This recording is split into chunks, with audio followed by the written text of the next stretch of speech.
Ne bilmemiş?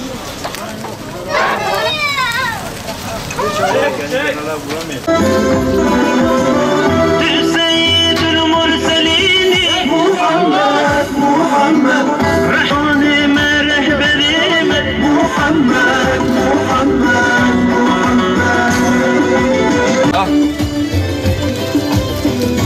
Adam bir selavat çeksin. Allahümme salli ala seyyidina Allahümme salli ala seyyidina Muhammed.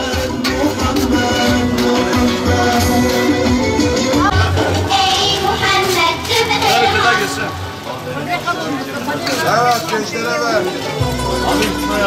Ülke kıtalara, şehir cadde sokaklara. Ey Muhammed gibi beyrat, sensin uca beyrat, sensin uca barat.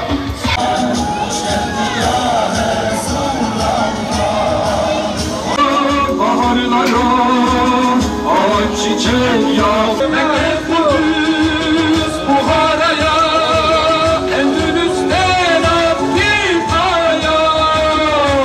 Malum bu hafta sonu pazar günü Peygamber Sevdaları Vakfı tarafından düzenlenecek olan Mevlid-i Nebi etkinliğini dikkat çekebilme anlamında böyle bir şey düzenledik. Bir ilgi var çok şükür. İkram ettiğimiz dönere karşılık sadece bir salavat istiyoruz. Hepsi bu kadar. Allahümme salli ala seyyidina Muhammed ve ala ali seyyidina Muhammed diyoruz.